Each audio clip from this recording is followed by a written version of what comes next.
Lunch ಬಾಕ್ಸ್ಗೆ evening ಸ್ನ್ಯಾಕ್ಸ್ಗೆ ಸೂಪರಾಗಿರುತ್ತೆ. ನೀವು ಒಂದ್ಸಲ ಟ್ರೈ ಮಾಡಿ. ಎಷ್ಟು ಸಾಫ್ಟಾಗಿ ಬಂದಿದೆ, ತಿನ್ನೋಕೆ ಮಾತ್ರ ಸೂಪರ್ ಟೇಸ್ಟ್ ಇದೆ. ನೀವು ಒಂದ್ಸಲ ಟ್ರೈ ಮಾಡಿ.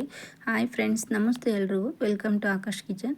ನಾನು ಇವತ್ತು ಎಗ್ ಪರೋಟ ಮಾಡ್ತಾಯಿದ್ದೀನಿ. ಹೇಗೆ ಮಾಡೋದು, ಏನೆಲ್ಲ ಇಂಗ್ರೀಡಿಯೆಂಟ್ಸ್ ಬೇಕು ಅಂತ ನೋಡೋಣ ಬನ್ನಿ.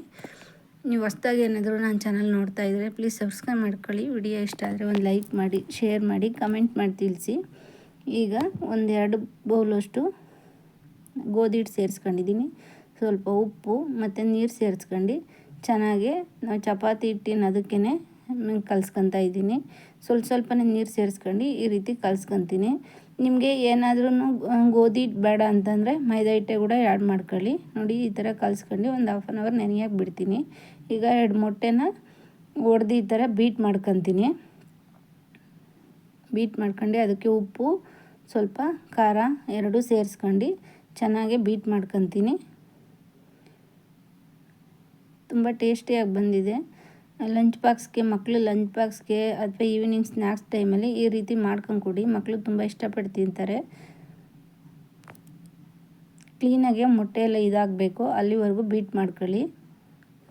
ಈಗ 1 ಟೇಬಲ್ ಸ್ಪೂನು ಖಾರದ ಪುಡಿ ಸೇರಿಸ್ಕೊತಿದ್ದೀನಿ.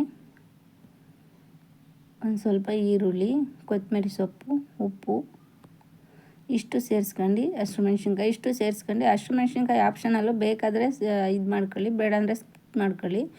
ಉಪ್ಪು ಸೇರಿಸ್ಕೊಂಡು ಈ ಥರ ಕಲಿಸ್ಕೊಂಡು ಇಟ್ಕೊತೀನಿ. ಈಗ ನಾವು 1/2 an hour ಆಗಿತ್ತು ಚಪಾತಿ ಹಿಟ್ಟು ಕಲಸಿಟ್ಕೊಂಡು. ಇದನ್ನು ನೋಡಿ, ಇಷ್ಟ ಆದರೆ ಸಾಕು. ಇದನ್ನು ಸೈಡ್ಗೆ ಇಟ್ಕೊಳ್ಳೋಣ. ಈಗ ಉಂಡೆಗಳು ಮಾಡ್ಕೊಂಡು ಈ ರೀತಿ ಒಂದೊಂದೇ ಉಂಡೆಗಳನ್ನ ಲಟ್ಟಿಸ್ಕೊತೀನಿ.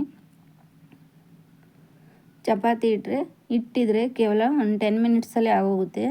ಟೇಸ್ಟ್ ಮಾತ್ರ ಸಕ್ಕತ್ತಾಗಿ ಬಂದಿದೆ. ನೀವು ಒಂದ್ಸಲ ಟ್ರೈ ಮಾಡಿ. ನೋಡಿ, ಈ ಥರ ಹಿಟ್ಟು ಲಟ್ಟಿಸ್ಕೊಂಡು ಈ ವಿಡಿಯೋದಲ್ಲಿ ತೋರಿಸ್ತಿರೋ ರೀತಿ ಫೋಲ್ಡ್ ಮಾಡ್ಕೊಂಡು ಮತ್ತೆ ಲಟ್ಟಿಸ್ಕೊಳ್ಳಿ. ಸ್ವಲ್ಪ ಒಣ ಹಿಟ್ಟು ಸೇರಿಸ್ಕೊತೀನಿ.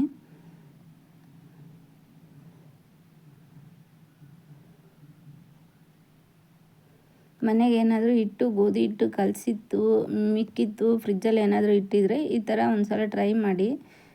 ಮೊಟ್ಟೆ ಎಲ್ಲರ ಮನೆಗೂ ಇದ್ದೇ ಇರುತ್ತೆ. ಮೊಟ್ಟೆ ಹೊರಗಿಂದ ತರಬೇಕಂತ ಏನಿಲ್ಲ.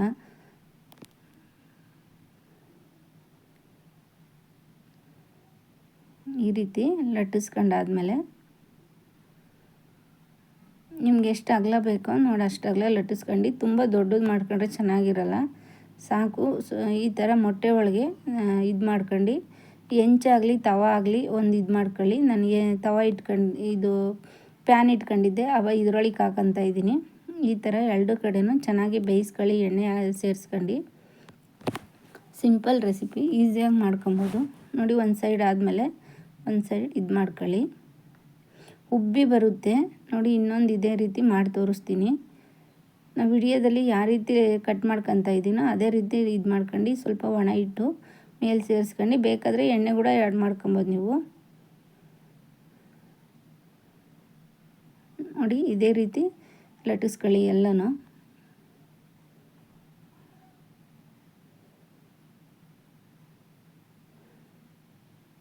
ನೀವು ಹೊಸ್ದಾಗಿ ಏನಾದರೂ ನನ್ನ ಚಾನಲ್ ನೋಡ್ತಾ ಇದ್ದರೆ ಪ್ಲೀಸ್ ಸಬ್ಸ್ಕ್ರೈಬ್ ಮಾಡ್ಕೊಳ್ಳಿ. ವಿಡಿಯೋ ಇಷ್ಟ ಆದರೆ ಒಂದು ಲೈಕ್ ಮಾಡಿ, ಶೇರ್ ಮಾಡಿ, ಕಮೆಂಟ್ ಮಾಡಿ ತಿಳಿಸಿ ಹೇಗೆ ಬಂತು ಅಂತ. ನಿಮಗೆ ಯಾವುದಾದ್ರೂ ಅಡುಗೆ ಬೇಕಂದರೆ ಕೇಳಿ, ಮಾಡಿ ತೋರಿಸ್ತೀನಿ. ನೋಡಿ, ಇದೇ ರೀತಿ ಎಲ್ಲವನ್ನು ಲಟ್ಟಿಸ್ಕೊತೀನಿ. ಈಗ ನಾನು ಮತ್ತೆ ಇನ್ನೊಂದು ಹಾಕೊತಾ ಇದ್ದೀನಿ. ಪೂರಿ ರೀತಿ ಉಬ್ಬಿ ಬರುತ್ತೆ. ತುಂಬ ಸಾಫ್ಟಾಗಿ ಬಂದಿದೆ. ತುಂಬ ಟೇಸ್ಟಿಯಾಗಿ ಕೂಡ ಇದೆ. ಮೇಲೆ 2 ಕಡೆನೂ ಸ್ವಲ್ಪ ಎಣ್ಣೆ ಸೇರಿಸ್ಕೊಂಡು ಚೆನ್ನಾಗಿ ಬೇಯಿಸ್ಕೊಳ್ಳಿ.